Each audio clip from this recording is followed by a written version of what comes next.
ऐं शायदि बि घुराए सघे थो जी उहे हिनखे हुनजो मौक़ो हिनखे न ॾिनो थो।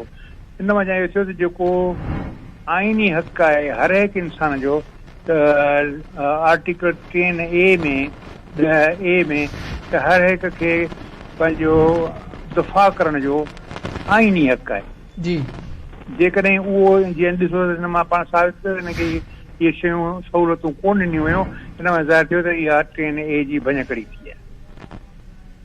त हीउ सॼो ट्रायल जेको आहे सो यकतरफ़ो आहे। अच्छा कासिम साहब इहो ॿुधाइजो त छा इमरान ख़ान खे PTI बानी खे इन फ़ैसिले ते अपील जो हक़ आहे? ॿियो छा था सम्झो त इन फ़ैसिले खे चैलेंज करण बाद इमरान ख़ान खे को रिलीफ मिली सघे थो या इहा सज़ा बरक़रार रहंदी? ॾिसो न थियर त ईअं खपंदो ही केस हली वञी तंग थी आहे ऐं हुनखे फेयर ट्रायल ॾिजे हा, तंहिंखां पोइ चवनि था त अपील जो हुनखे हक़ आहे, उहो अपील करे सघे थो ऐं अपील में पोइ छा थो थिए उनजो त फ़ैसिलो पाण हींअर कोन था करे सघूं। ठीकु आहे साईं।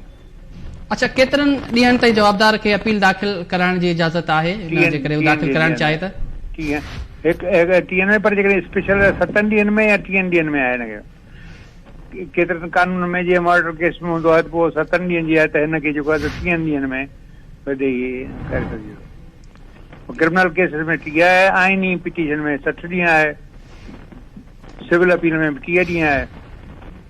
सही, वॾी महिरबानी कासिम मिर्जत साहब। कासिम मिर्जत साहब असां सां गॾु टेलीफोन लाइन ते मौजूदु हो। तोशाखाना केस बाबति आगाह करे रहियो। अव्हांखे ॿुधायूं पिया तोशाखाना केस में PTI बानी ऐं संदसि घरवारी बुशरा बीबीअ खे 14 साल सख़्त पोरे सां क़ैद जी सज़ा ॿुधाई वई आहे। एहतसाब अदालत जे जज मोहम्मद बशीर रावलपिंडी जी अडाला जेल में तोशाखाना केस जो फ़ैसिलो ॿुधायो आहे। एहतसाब अदालत PTI बानी खे 10 सालनि लाइ कंहिं बि अवामी उहिदे लाइ नाअहल बि करार ॾिनो आहे। PTI बानी ऐं संदसि घरवारी बुशरा बीबीअ ते 1.57 करोड़ 30 लख रुपया ॾंड बि लागू कयो आहे। सज़ा मिलण खां पोइ PTI बानी चयो त साणुसि धोखो थियो आहे। खेसि बयानु रिकॉर्ड करण लाइ घुरायो वियो हो। सज़ा वारे फ़ैसिले बाद बुशरा बीबी अडियाला जेल पहुची गिरफ़्तारी ॾेई छॾी आहे।